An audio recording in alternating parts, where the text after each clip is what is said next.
नमस्कार, स्वागत है आपका एसएमबीसी इनसाइट पर। आपके साथ मैं हूं नकुल चतुर्वेदी। हम यहां रोज जमा होते हैं बॉस 2013 की इस जंग में उन मुद्दों पर बात करने के लिए, उन चीजों पर बात करने के लिए जो है आम जनता के लिए जरूरी, प्रदेश के विकास के लिए जरूरी और देश के विकास के लिए जरूरी। कल भी हमारे साथ कुछ राजनीतिक यहाँ पर मौजूद थे जिनसे हमारी एक लंबी बहस हुई आम जनता को लेकर, सामाजिक मुद्दों को लेकर। और आज भी हमारे साथ कुछ ऐसे ही लोग यहाँ पर मौजूद हैं स्टूडियो में। जिस तरीके से हम इन सभी लोगों से आज बात करेंगे उन मुद्दों की जो प्रदेश को विकास देंगे, शहर को विकास देंगे और समाज को विकास देंगे। इसी सिलसिले में हमारे साथ मौजूद है हीराबाई जी, मध्य विधानसभा क्षेत्र से चुनाव लड़ रही हैं ये। उसका सच्चिदानंद जी यहाँ पर पत्रकार, वरिष्ठ पत्रकार हमारे साथ मौजूद हैं। तीसरे हमारे साथ राजेश जैन जी, आम आदमी पार्टी के प्रवक्ता यहाँ पर मौजूद हैं। तो आज हम इनसे उन सभी मुद्दों पर बात करेंगे जो आने वाले चुनावों में है जरूरी, आने वाले देश के विकास में है बहुत ज्यादा जरूरी। स्वागत है आप सभी लोगों का एसएमबीसी इनसाइट पर। जी हीराबाई जी, जिस तरीके से मध्य प्रदेश में शासन चल रहा है कांग्रेस और बीजेपी का, सपा ने अब आपको उम्मीदवार यहां पर बनाया है जबलपुर में, तो आपको क्या लगता है कि जबलपुर में आप क्या करेंगे ऐसा जो और लोग नहीं कर पाए? जैसे कि सपा ने मुझे उम्मीदवार बना के जनता के समक्ष पेश किया है, बड़ी उम्मीदों के साथ में उन्हें अपना उम्मीदवार घोषणा की है मुझे। इसके पहले मैंने निर्दलीय चुनाव लड़ा था, रविन्द्रनाथ टैगोर वार्ड से मैं पार्षद हुई थी और बहुत ही चर्चित पार्षद हुई थी। पार्षद के रूप में मैंने 50 सालों का जो काम मेरे यहाँ के बड़े बड़े नेता लोग नहीं कर पाए, मेरे वार्ड में, मेरा वार्ड बड़े टेकरे पे वार्ड था, वहाँ की रोडें, वहाँ की पानी की समस्याएं, लाइट की व्यवस्थाएं ऐसी थी, मेरा बहुत कमजोर वर्ग के लोगों का वार्ड था।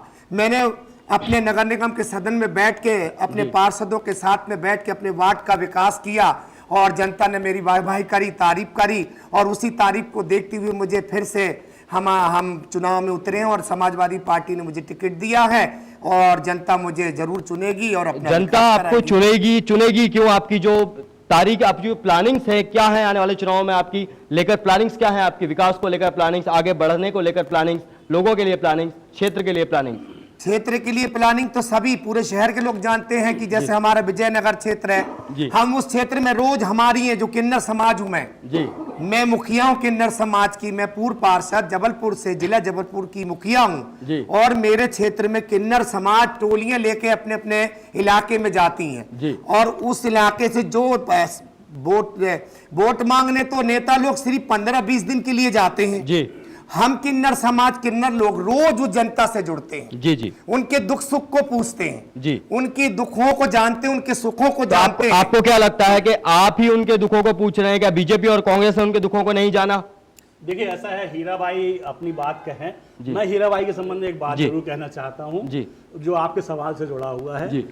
इस समाज के जो हारे हुए लोग हैं उनके लिए हौसला है हीराबाई, हौसला है हीराबाई। तो यहाँ पर हमारे जो वरिष्ठ पत्रकार हैं उनका भी साफ तौर पर कहना है कि अगर हीराबाई यहाँ पर आ रही हैं तो हौसला दे रही हो आने वाले लोगों को। जी आप बताएं, आम आदमी पार्टी के प्रवक्ता हैं आप क्या सहमत हैं हीराबाई जी की बातों से कि जो बीजेपी कांग्रेस नहीं कर पाई वो हीराबाई जी यहाँ पर करके जाएंगी? हीराबाई ने जिस समय पे रविन्द्रनाथ टैगोर वार्ड से जबलपुर में पार्षद का चुनाव जीता था, जबलपुर का नाम रोशन किया और उस समय एक आक्रोश जो मध्य प्रदेश में था स्थानीय निकायों के चुनाव में, उसी समय कटनी की महापौर कमला मौसी चुनाव जीती थी, एक मीना किन्नर शेखपुरा से सिहोदा से चुनाव जीते थे और हीराबाई जबलपुर से चुनाव जीती थी।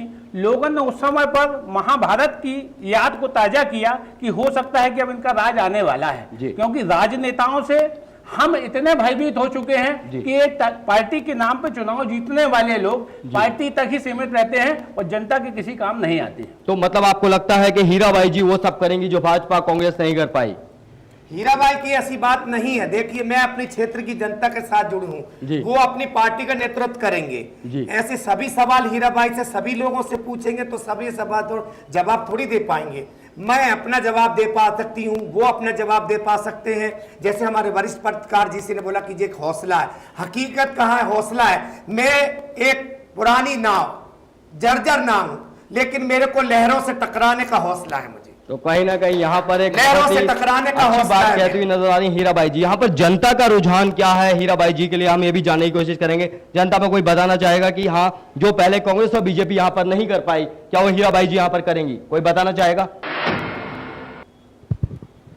जैसा आप लोग जानते हैं कि पहले पार्षद का चुनाव लड़ा था हीराबाई ने और भारी बहुमतों से विजयी हुई थी।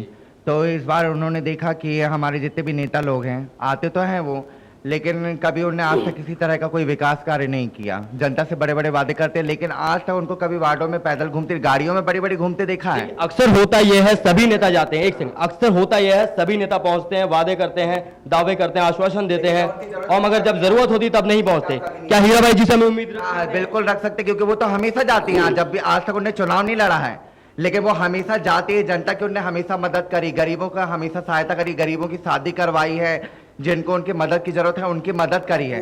तो आज वो रोती हैं अकेले में बैठ के कि आज जो नेता लोग कुछ नहीं कर सकते हैं, तो मैं किन्नर हूं, एक ना मैं पुरुष हूं ना स्त्री, लेकिन मैं करके दिखाऊंगी। जो माताएं बहनें आज तड़प रही हैं, उनका कोई नहीं है, उनकी हीराबाई है। जिनके भाई बहन को कोई नहीं है, उनकी हीराबाई है। तो कहीं ना कहीं यहाँ पर एक ये समाज है, किन्नर समाज, जो बिल्कुल और समाज से अलग माना जाता है, अलग दर्जा दिया जाता है यहाँ पर। क्यों दर्जा दिया जाता है? हमको किन्नर समाज को क्यों दर्जा दिया जाता है? हम यही पूछना चाहते हैं। जो हमको ये पार्टियों के नेता जीत जीत के बड़ी बड़ी कुर्सियों में बैठ के बड़ी विशाल बातें करते हैं, क्या हम ईश्वर के घर से अपने माँ बाप की कोख से पैदा नहीं हुए? क्या हम धरती से उगे हैं कि आसमान से टपके हैं? हम भी तो अपने माँ बाप की कोख से पैदा हुए, हमको क्यों अलग के नजर से देखा जाता है? तो हमको समाज में वो दर्जा क्यों नहीं मिलता है? हम अपनी लड़ाई लड़ेंगे। वैसे जनता ने हमें सब कुछ दिया, खाना पीना, रोटी पानी, इज्जत सामान सब कुछ दिया। खाली कुछ ऐसे लोग हैं अपने समाज के, वो उस नजर से देखते हैं, तो वो हम ये बर्दाश्त नहीं। बिल्कुल, कहीं ना कहीं ऐसा है। एक जानकारी मैं आप लोगों के साथ देना चाहता हूं जी। हीराबाई जिस समाज को का प्रतिनिधित्व करती हैं जी, उस समाज के प्रदेश के जो मुखिया लोग हैं, उनने ये तय किया है कि वो अपने समाज को इस प्रदेश में बढ़ाएंगे जी। और उनने ये तय किया है कि जहां जहां भी संभव होगा, इनके किन्नर समाज के लोग जो है वो चुनाव लड़ेंगे। पश्चिम क्षेत्र से आपने देखा, एक पद्मा शुक्ला जो थी, उनका माही शुक्ला, उनका नामांकन रद्द हो गया, लेकिन एक वो लड़ने वाली थी। और जिस पीड़ा को ये लोग व्यक्त कर रहे हैं, तो ऐसा लगता है कि जैसे इनके समाज के मुखिया लोगों ने यह तय कर लिया है कि आने वाला समय हमारा भी आएगा और हम सरकार बदल देंगे, ताली बजा बजा। बिल्कुल बिल्कुल, समय सभी का आता है और एक न एक दिन इनका भी समय आएगा जब ये समाज को बदलेंगे। जिस तरीके से आज जनता सपोर्ट कर रही है हीराबाई जी का, और पूरा इन्हें सपोर्ट मिल रहा है। पत्रकार साहब भी हमारे बता रहे हैं कि जिस तरीके से इन्होंने एक अहम भूमिका निभाई है, हौसला बनकर आई है जनता का यहाँ पर जी। आम आदमी पार्टी के आप हैं, आपसे मैं जानना चाहूंगा, आप लोग अभी दिल्ली में चुनाव लड़ रहे हैं, अगर आप मध्य प्रदेश में चुनाव लड़ें तो आपकी क्या वो होंगी तैयारियां? यहाँ पर किस मुद्दे को लेकर आप चुनाव लड़ेंगे? आम आदमी पार्टी का स्पष्ट व्यवस्था बदलने का विजन जो है जी, वह देश के अंदर है, राजनीति करने का नहीं है जी। हम राजनीति करने के लिए जनता के बीच में नहीं आए हैं, हम व्यवस्था परिवर्तन के लिए आए हैं। जो देश के अंदर हम आज देख रहे हैं कि राजनीतिक व्यवस्थाएं, चुनाव सुधार इस सीमा पर पहुंच गए हैं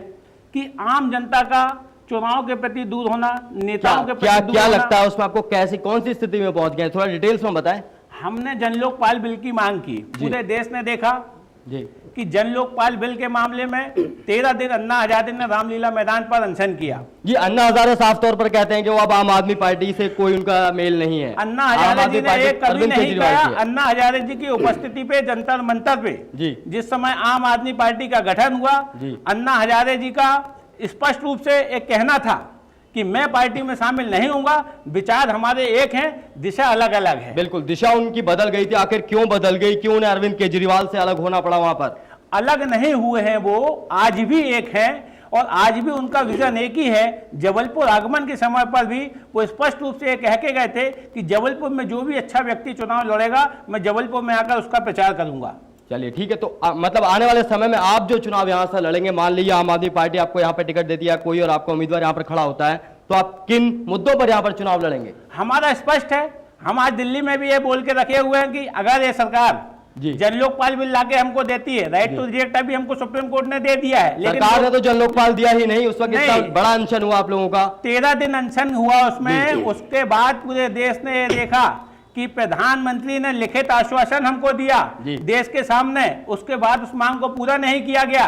वो रही राजनेता तो भारतीय जनता पार्टी और कांग्रेस के थे और सारे दल मिले हुए थे, समाजवादियों, सारे दल उसमें मिले हुए थे और सारे लोगों ने इस बात के लिए हम लोगों को प्रेरित किया कि संसद यहाँ में पर- कानून बनते हैं, सुनिए, जनता राजेश जी, मंत्र राजेश जी, रामलीला एक सेकंड, मैदान में राजेश नहीं जी, मेरी बनते। बात सुनिए। यहाँ पर मुद्दा मध्य प्रदेश की बात कर रहे हैं, मध्य प्रदेश के विकास की बात कर रहे हैं। मैं उन मुद्दों की बात आपसे जानना चाहूंगा कि आप किन मुद्दों को लेकर आगे फील्ड में जाएंगे अगर आपको आम आदमी पार्टी ने या तो टिकट दिया, यहाँ से कोई और उम्मीदवार यहाँ पर आया। जन लोकपाल की बात हम बाद में करेंगे। हमारा विजन बड़ा स्पष्ट है। दिल्ली में हमने ये बता दिया है जी। कि हम व्यवस्था परिवर्तन को लेकर चुनाव मैदान में आए हैं। हम राजनीति करने नहीं किस आए, टाइप की देश व्यवस्था को परिवर्तन सुधारने चाहते के हैं? लिए आए। व्यवस्था परिवर्तन। जिस हिसाब से अभी राइट टू रिजेक्ट और राइट टू रिकॉल की हम लोगों की मांगे चल रही है, आज देश की संसद ने तो हमको राइट टू रिजेक्ट नहीं दिया, देश की सुप्रीम कोर्ट ने हमको दिया बिल्कुल, है। बिल्कुल। दोषियों पे अगर चुनाव लड़ने पर रोक लगाई गई है तो देश के सुप्रीम कोर्ट ने दिया है। आज हमारी संसद जिसमें 163 सांसद दागी बैठे हुए हैं। जी, मैं समस्याएं जानना चाह रहा हूं मध्य प्रदेश की, जबलपुर की, जिनसे आम जनता त्रस्त है और वो चाहती है बदलाव। यहाँ पर वो क्या समस्या है? अगर वो बीजेपी को छोड़ती है तो कांग्रेस को क्यों पकड़े, कांग्रेस को छोड़ती है तो आम आदमी पार्टी को क्यों पकड़े? देखो, आम आदमी पार्टी को पकड़ना नहीं पकड़ना, जी, हम जनता के बीच से जनता के प्रत्याशी लाने वाले लोग हैं। जी, हम हाई कमान हमारे बीच में कोई नहीं होगा। हमको दिल्ली और भोपाल से टिकट बांटने की जरूरत नहीं है। हमको जबलपुर शहर के अंदर जो व्यक्ति ईमानदार बिना अपराध का होगा उसको हम टिकट देने का काम एक करेंगे। बिना जनता के अपराधी बीच का। व्यक्ति को आप खड़ा कर देंगे तो आपको क्या लगता है जबलपुर का विकास हो जाएगा? जबलपुर का विकास निश्चित होगा। कैसे होगा? जबलपुर के विकास की सोच तो रखने वाला हो। जबलपुर का 1951 से मैं आपको बताता हूं, 1951 से लेके आज तक इस शहर के अंदर का कोई नेता हुआ है तो एक ही मात्र नेता हुआ जिसने काम करने की कुछ इच्छा शक्ति दिखाई थी, वो हुआ था 1975 में शरद यादव। शरद यादव ने 1975-77 और उसके बाद जब उसने काम किए और काम करने के बाद इसी शहर की जागरूक नहीं थी जनता और उसने उसी शरद यादव की बेवजह जमानत जब्त करा दी जी, और उसको जबलपुर छोड़ना अब पड़ा। मुद्दे होंगे क्या वाकई में? यहाँ पर क्या समस्याएं हैं देखिए, जबलपुर की जिन्हें खत्म किया जाना बहुत ये जरूरी है? शहर से लेके देश तक जी, एक ही मुद्दे पे बात होती है जी, और वो मुद्दा सम्मिलित रूप से सड़क, बिजली, पानी, शिक्षा और चिकित्सा होता है। बिल्कुल बिल्कुल। लेकिन आज भ्रष्टाचार के कारण ये पूरी तरीके से ऊपर नहीं आ पा रहे। हम ये देख रहे हैं। मैं स्पष्ट रूप से आपकी टीवी के माध्यम से ये मांग करता हूं कि जब तक, जैसे हमारे पार्षद मत की राशि आज 20 लाख रुपया है और 77 लाख रुपए विधायक मत की राशि है, 5 करोड़ रुपए सांसद मत की राशि है। इस सांसद, विधायक और पार्षद मत की राशि को समाप्त करना चाहिए। सबसे बड़ा भ्रष्टाचार इसमें होता है। तो मतलब जो आजादी यहाँ- इनको दी गई है, जो ये करने आजादी से, है, इसे समाप्त करने से कहीं ना कहीं थोड़ा बहुत विकास बढ़ेगा। वो पैसा जो उन्हें मिलता है वो जनता के विकास कार्यों में लगेगा। देखिए, आपके कहने का बिहार मेरा ये उसका कहना बहुत है। बड़ा उदाहरण है। बिहार मेरा उसका ये बहुत कहना- आप बड़ा बताएं, आप उदाहरण है। बताएं। मेरा ये कहना है जी, कि हमको इस धारणा को तोड़ना पड़ेगा कि हमारा प्रदेश बहुत पिछड़ा हुआ है, हमारा जबलपुर बहुत पिछड़ा हुआ है। एक जो हमने की धारणा बना के रखी है जी, कि हम पिछड़े हुए हैं, किस बात में पिछड़े हुए हैं? आप देखिए सड़कों की व्यवस्था नहीं, देखिए, बाहर देखिए, जाकर सड़कें आप पानी की देखिए, व्यवस्था नहीं, देखिए, आप आप बाहर देखिए, जाकर। सड़कें एक और मिनट, पानी एक की मिनट। कमी किसने नहीं, करी? इन्हीं मेरी नेताओं बात ने जो सुनिए। करी है। बिल्कुल। सड़कें आप देखिए, पिछले 10 साल में जबलपुर की सड़कों पे बहुत काम हुआ है और लगातार सड़कें बन तो रही 10 हैं। साल में हुआ, सड़कें हैं कहाँ वो दिखाई तो देखिए दे ना, रही आप हैं। जाके, आपको मौके में जाना पड़ेगा। अभी चारों तरफ शहर में सड़कें बन रही हैं, हम ऐसा नहीं कह सकते। दूसरी चीज हम ये कहना चाहते हैं कि आज जबलपुर जो है, चाहे मध्य प्रदेश है, चलिए मैं पहले मध्य प्रदेश की बात करता हूं।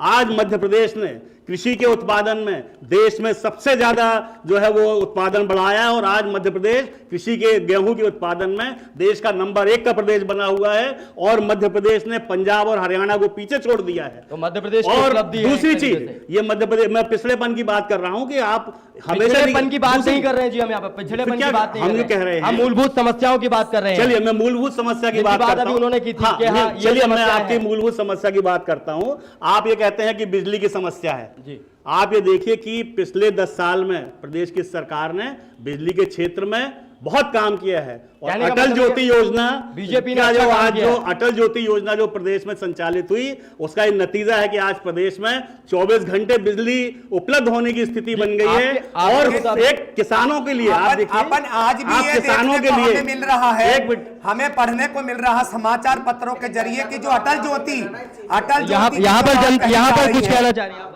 आप जो बिजली की बात कर रहे हैं, लेकिन जनता को इससे कोई लाभ नहीं मिला। जनता तो अभी भी त्रस्त है। बिजली के 2-2, 2.5 हजार बिल आ रहे हैं, जो गरीब लोग कहाँ से ला के देंगे? एक और है हमारे साथ।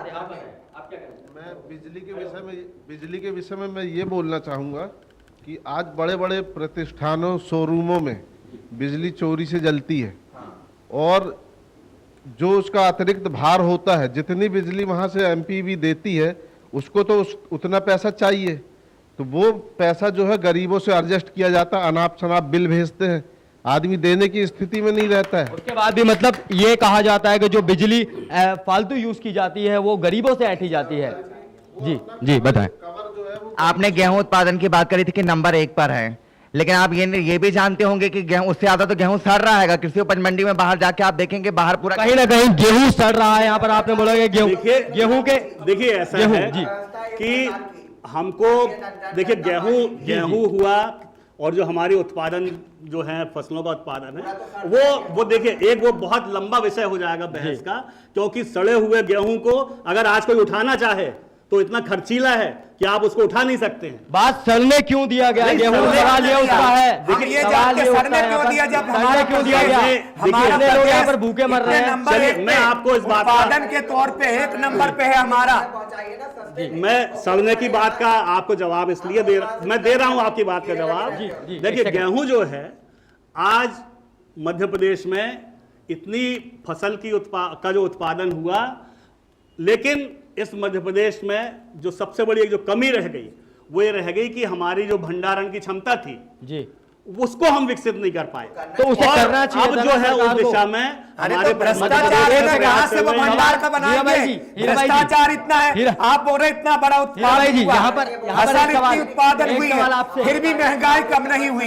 हीरा भाई जी एक सवाल आपसे कि गेहूं का उत्पादन की बात उन्होंने की कि उत्पादन बहुत ज्यादा बढ़ गया है, मध्य प्रदेश सबसे आगे निकला है, मगर वो इतना ज्यादा गेहूं जो सड़ जाता है तो कहाँ उत्पादन की उनकी वो रह गई? अरे भाई गरीबी तो इतनी परेशान कर रही है कि महंगाई, जब उत्पादन हुआ तो फिर भी तो गेहूं 22 रुपया किलो 24 रुपए किलो बिक रहा है। वो भी जनता के पास नहीं पहुंच पाता, जनता के पास पहुंच नहीं पा रहा, और पहुंच भी पा रहा तो कीड़ा इतनी लगी हुई। देखिए मध्य प्रदेश में और रही बिजली की बात, सड़कों की बात कर रहे थे, सड़कों की बात जो आप ये देखिए कि मध्य प्रदेश में जो गरीबी रेखा से नीचे जो लोग जीवन यापन कर रहे हैं उनके लिए इस प्रदेश की सरकार ने 1 रुपया किलो में गेहूं, 2 रुपए किलो में जो है वो चावल और नमक देने के लिए भारी योजना की है। इसलिए हम ये नहीं कह सकते कि हम भूखे मर रहे हैं। 1 रुपया किलो 2 रुपए किलो वाला तो यहाँ पर क्या है, आज के वक्त पे जितने भी वोटर हैं बहुत सारे लोग गरीब हैं, एक ऐसे तबका है जिनके राशन कार्ड ही नहीं बने हैं, तो कहां से आप गेहूं पहुंचाने की वहां पर बात करते हैं? और राशन कार्ड के लिए बनवाने के लिए प्रदेश सरकार के लिए जो उन लोगों ने बड़े बड़े प्रभारियों को बिठा कर रखा, वो आम जनता को इतना परेशान करते राशन कार्ड के यहाँ पर जी हीरा भाई जी यहाँ पर 80% पब्लिक के पास में राशन कार्ड नहीं। यहाँ पर एक आम व्यक्ति है जो हमें कुछ बताना चाह रहे हैं जी। राशन कार्ड नहीं है। और बिजली की बात जो करते प्रदेश सरकार लाडली लोग ये अटल ज्योति का हम ये कहते हम समाचार के माध्यम से ये सुनते हैं। एक सेकंड, यहाँ आम नागरिक है, कुछ हमें बताना चाह रहे हैं, कुछ क्या समस्या है यहाँ पर, किन समस्याओं से आप त्रस्त हैं? अगर रोडों की बात करें तो NH7 और NH12 जो कि जबलपुर से ही होके जाता है, कटनी जाने में 7 घंटे लगते हैं, जो कि 1 घंटे का रास्ता है। यहाँ से नागपुर जाएंगे आप, नागपुर जाने के लिए आपको रोड नहीं मिलेगी, गड्ढे ही मिलेंगे, उसके अलावा कुछ नहीं मिलेगा। यहाँ पर आप ये आपके सवाल का जवाब है। मध्य प्रदेश का विकास ये है, कटनी जाने में 7 घंटे लग रहे हैं। यदि किसी बीमार आदमी को लेके आ जाए जबलपुर हॉस्पिटल में तो वो समझ जाओ वो जीवित नहीं जाएगा। एक मिनट में बात सुनिए, मैं पहले NH का जवाब दे दूं जी। जो हमारे राष्ट्रीय राजमार्ग उनका रखरखाव, उनका चौड़ीकरण, उनको बनाने का काम ये मध्य प्रदेश सरकार का नहीं है। मध्य प्रदेश सरकार जो है वो अपने राजमार्ग बनाती है और जो राष्ट्रीय राजमार्ग हैं वो केंद्र सरकार बनाती है। लेकिन सुनिए, लेकिन विडंबना ये है कि जो हमारे राष्ट्रीय राजमार्ग हैं, मुझे ये कहने में कोई संकोच नहीं है कि ये राष्ट्रीय राजमार्ग गंदी राजनीति के गंदी राजनीति के शिकार हैं, क्योंकि केंद्र में कांग्रेस की सरकार है, वहां पर केंद्र के जो सड़क मंत्री हैं वो कमलनाथ जी हैं, मध्य प्रदेश में भाजपा की सरकार है, इसलिए राजनीतिक दुर्भावनावश केंद्र के जो मंत्री हैं वो सिर्फ भाजपा को नहीं हमारे पूरे प्रदेश को दंडित कर रहे हैं। आप अगर ये बात कह रहे हैं कि कांग्रेस केंद्र में है और राज्य में बीजेपी है तो इसलिए सड़क नहीं बन पा रही, इसलिए नहीं बन पा रही है। अगर शिवराज यहाँ के मुखिया है मध्य प्रदेश के तो उनका हक बनता है यहाँ की सड़कें बनवाना, चाहे सरकार से लड़े चाहे मरे। राष्ट्रीय राजमार्ग जो है शिवराज सिंह नहीं बनवा सकते। यहाँ पर एक सेकंड, आम जनता यहाँ पर पत्रकार जी, मैं आपसे क्षमा चाहूंगा, कुछ मैं आपसे क्वेश्चन करना चाहता हूँ। ऐसा लगता है कि आप स्वयं भी बीजेपी के हो। नहीं, बीजेपी वाली कोई बात ही नहीं। नहीं, आप जैसी नहीं। बात कर रहे हैं, आप नहीं। केंद्र की बात कर रहे हैं। हमारे पश्चिम विधानसभा के जो बब्बू जी हैं, 15 साल से जो विधायक हैं, आज जब इलेक्शन की बारी आ रही है तो वो अपने घर की रोड बना रहे हैं।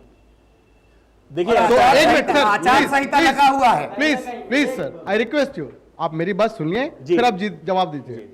आप बोल रहे हैं कि आप बाहर जाके रोड देख के आइए।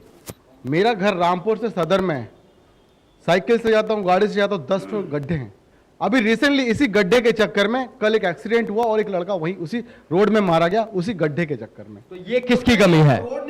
इसमें ये किसकी कमी है? क्या ये केंद्र की कमी है या राज्य सरकार की कमी है? मेरा देखिए, मैं आपकी बात का जवाब दे रहा हूँ। पूरे प्रदेश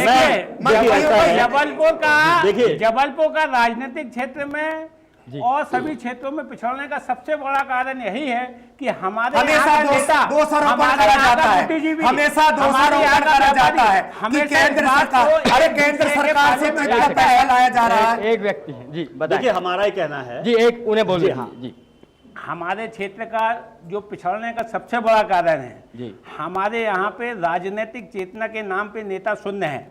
यहाँ पर और यहाँ दूसरी की बात, बात है। हमेशा यह बात होती है जब NH की बात होती है, कि NH 7 की बात होती है, 12 की बात होती है, तो हम भारतीय जनता पार्टी और कांग्रेस के तमाम नेताओं को यह कहना चाहते हैं कि कमलनाथ भी महाकौशल से राजनीति करता है, प्रहलाद पटेल ने भी महाकौशल से राजनीति की, हमारे सांसद भी जबलपुर के हैं और महाकौशल में जितने सब ब्रॉड गेज का हम देख रहे हैं। आपने नेताओं की और सुनने सबसे पड़ने बड़ी की चीज बात मैं की। सबसे बड़ी चीज मैं बता रहा हूं कि हमारे यहाँ और सबसे बड़ी चीज जबलपुर में सांसद भाजपा के, सारे विधायक भाजपा के, फिर भी हमारा जबलपुर में विकास नहीं है।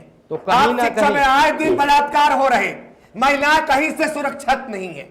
आजकल बहन बेटियों को निकलना बहुत मुश्किल का काम हो गया है। तो कहीं ना कहीं फिर भी आप लोग केंद्र को दोष देते हैं।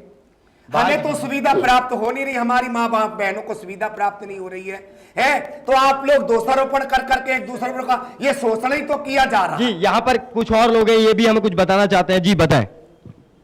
अभी मैं आपसे पूछना चाहता हूं कि आप अगर पार्षद बनते या विधायक बनते हैं, सॉरी विधायक के लिए लड़ रहे हैं आप जनता को राज जनता का कैसे देंगे आप?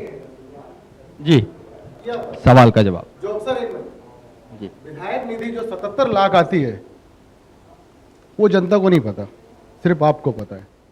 इन 77 लाख का आप कैसे उसका उपयोग करेंगे, ये आप हमें बताएं।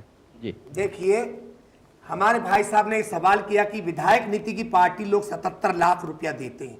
ये आज हमको बहुत ही बड़े जोर शोर से इस बात का पता चला कि विधायक के लिए 77 लाख का कोटा बनता है एक साल एक साल 77 लाख रुपए का विधायक का कोटा, 3 लाख सुरक्षा नीति, 80 लाख रुपया होता है टोटल। 77 लाख, 3 तो लाख ये सुरक्षा नीति 77 भी लाख मिलती ये अपना ही खुद पेट भर लेते हैं। और 2 करोड़ रुपए सांसद का भी होता साल। तो सांसद भी हमारे जबलपुर में भाजपा के हैं, पूरे विधायक भाजपा के हैं। आप क्या करेंगे? आप उस पैसे हम यदि उस पैसे का मेरे पास में वो कोटा मिलता, मैं विधायक बनती हूँ, 77 लाख का कोटा आता है, तो सबसे पहले मैं अपने क्षेत्र में मिडिल स्कूल का निर्माण करवाऊंगी। आम जनता यहाँ पर हमारे मध्य क्षेत्र में बहुत बड़ा, इतना बड़ा हमारा सराफा बाजार है, पूरी मार्केट महिला मार्केट है, और उस मार्केट में आके रोज ना रोज वहां पर जाम हो जाता है। मिडिल स्कूल के साथ में मैं नहीं, तो मैं देखिए उन्होंने अपनी प्राथमिकता बतलाई है। मैं प्राथमिकता के तौर पे बता रही हूँ। यदि मैं स्कूल बनाने के साथ में मैं अपने क्षेत्र में एक मिनी एल्गिन हॉस्पिटल का भी उसमें अपना साथ जोड़ूंगी, उसमें अच्छे से अच्छे डॉक्टर रखूंगी, मेरी प्रमुखता है। तो अच्छे नर्सों की उसमें स्थापना करूंगी, महिलाओं को अच्छा से अच्छा। एल्गिन आपके क्षेत्र में नहीं आता है, वो तो कहीं ना कहीं यहाँ पर देखिए, जैसा बनवाएंगे। हमारे क्षेत्र में एक हॉस्पिटल है, मोती नाले पे एक अस्पताल है, आज तक उसका कभी ये नेता लोगों ने उस पे चूना तक नहीं पुतवाया। वहां किसी की स्थापना है, हम मानते हैं कि वहां डॉक्टर है, नर्स है, लेकिन बड़े बड़े हॉस्पिटल में दवाइयों के लिए बेचारे मरीज आए दिन। तो कहीं ना कहीं जनता, 77 लाख रुपए जनता का है, हम जी। पब्लिक का पैसा है, ये आपका पैसा नहीं है। तो हम एक मिनट के लिए एक मिनट लगाएंगे। मेरी बात सुनिए, ये हमारा पैसा, हम लोगों का पैसा है जी। जो टैक्स और उसके माध्यम से आप तक जा रहा है, नगर निगम तक जा रहा है। जी बिल्कुल जा रहा क्या है। आप जी वहां के पब्लिक से पूछ के कोई काम नहीं करेंगे? पब्लिक के ही तो पहले मैंने अपना घोषणा पत्र जारी किया है। जी जी, आपके घोषणा पत्र में क्या, जी एक सेकंड, आपके घोषणा पत्र में क्या क्या मैंने है? अपना घोषणा पत्र जारी किया, वहां की जनता ने मेरे को बताया कि आप अपने घोषणा पत्र में ये डिटेल बनाइए, मिडिल स्कूल खोलिए। आप ज्यादा से ज्यादा है जो अपने शहर में जाम लग जाता है, तो मैं यदि विधानसभा में बैठूंगी तो सबसे पहले अपने जबलपुर के लिए फ्लाईओवर की मांग करूंगी, चाहे उसके लिए मुझे टाइम लग जाए और उसके लिए कुछ भी हो, फ्लाईओवर की मांग करूंगी। दमोह नाके से लेकर रेलवे स्टेशन तक का फ्लाईओवर की मांग करूंगी मैं। और जनता के लिए जो पैसा मेरे पास आएगा, मुझे क्या करना पैसों से? कहते किसी के नाक में हीरा है, किसी अपराध, के कान में हीरा है, मुझे क्या गर्ज है हीरो से मेरा नाम खुद हीरा भाई जी, यहाँ पर आप ये सड़कों का काम करेंगे, विकास करेंगे, मगर अपराधों पर आप किस तरीके से यहाँ पर अंकुश लगाएंगे? अपराधों के अंकुश पे ऐसा है कि जो मैं महिलाएं हैं हमारी दरी हुई सहमी है, मेरे किन्नर समाज जबलपुर में कम से कम 250-300 मेरी टोली है जी। उस महिलाओं को लेके, मेरे किन्नर समाज के मेरे चेलों को लेके उनको एक संगठन बनाऊंगी और संगठन बना के मैं यहाँ के वरिष्ठ लोगों से मिलके उसको अपने तरीके से चलाऊंगी और अंकुश लगाने की पूरी कोशिश करूंगी। मतलब जो रोड पर अपराध होते हैं, महिला सुरक्षित रहे, महिला सुरक्षित, वो समाज, आप एक संगठन बना लेंगे, संगठन से सुरक्षा के दावे तो नहीं हो पाएंगे ना? संगठन क्या सुरक्षा कर पाएगा? मेरी तो भाई पूरे ये शहर की हौसला बात कर है, रहा हूं मैं अपने हौसले की बात कर रही हूँ। देखिए संगठन तो और भी बड़े लोगों ने, बड़े बड़े मूछ वालों ने बनाए, लड़ रही हैं, मूछ वालों ने बनाए संगठन, वादे किए। इसके लिए हम उनको शुभकामना देते हैं। लेकिन एक सबसे बड़ी चीज मैं आपको बता दूं, जो एक विसंगति चल रही है। हीराबाई ने जिस समय चुनाव जीता था 2004 में, जिस समय मध्य प्रदेश में 5 इनकी समाज के लोग चुनाव जीते थे, उसके बाद में 99 में चुनाव जीता, 99 में, उसके बाद में शबनम मौसी सुहागपुर से विधायक का चुनाव जीती थी, उसके बाद में कमला बुआ यहाँ से सागर से महापौर चुनाव जीती। लेकिन क्या कारण है कि कमला मौसी और कमला बुआ का चुनाव अवैध घोषित कर दिया गया। दूसरी चीज अभी तक हमारे ईवीएम मशीन में इनमें से कोई नहीं का कॉलम नाटो का नहीं था, अब वो आ गया। उनको जो वोट मिला था, जो वोट जनता ने दिया था, वो आक्रोश का वोट था। अब जनता को आक्रोश पैदा करना होगा, आक्रोश जताना होगा, तो वो इनमें से कोई नहीं का बटन, कोई नहीं का भी बटन, इनको वोट देगा, क्योंकि कहीं ना कहीं जी जी चुनाव कैंसिल नहीं करना, कहीं ना कहीं मेरा कहना है कहीं नहीं। आपने देखिए, आपने जो विषय उठाया वो विषय है अपराध। जी, अपराध, मध्य प्रदेश में अपराध, जी अपराध। हमको, मैं यहां पर पहली चीज तो ये स्पष्ट कर दूं कि मैं यहां किसी भी पक्ष का प्रतिनिधित्व करने नहीं आया हूं। बिल्कुल, आप पत्रकार हैं, मैं एक पत्रकार हूं, मुझे इस बात का अधिकार है क्योंकि मैं अध्ययन करता हूं, मैं अध्ययन की बात मैं अपनी बात कर रहा हूं जी। अपराध के मामले में मुझे बहुत गंभीरता से ये कहना पड़ रहा है कि अपराध के मामले में मध्य प्रदेश की स्थिति पूरे देश में भयावह है। बिल्कुल, कहीं ना कहीं, और मैं उसका उदाहरण दे रहा हूं महिलाओं के मामले में। मध्य प्रदेश ने जो अपराध हुए हैं महिलाओं के मामले में, उसे मध्य प्रदेश ने देश में कीर्तिमान बनाया है। बिल्कुल, कहीं ना कहीं जिस तरीके, अभी मैं आपको एक उदाहरण और दे रहा हूं। मध्य प्रदेश में बच्चों के अपहरण के मामले जी, पिछले 11 साल में, 11 साल के आंकड़ों की बात कर रहा हूं, 70 से 80 हजार बच्चे जो हैं इस प्रदेश से गायब हुए हैं। डीजीपी ने, और ये आंकड़े हैं। आखिर इसकी वजह है क्या? वजह तो बताएं कि ऐसा क्यों हो रहा है? भुखमरी, लाचारी, बेबसी और बेरोजगारी, ये आंकड़े हैं। तो कहीं ना कहीं, और ये बेबसी किसने लाई? इस देश की नेताओं ने, इस देश की नेताओं ने लाई बेबसी। तो कहीं ना कहीं यहाँ पर आज हमारी इस बहस में बहुत सारे मुद्दे ऐसे उठाए जो जरूरी थे जबलपुर के विकास के लिए, मध्य प्रदेश के विकास के लिए, मगर ये बहस अभी भी लगातार जारी है। SMBC insight.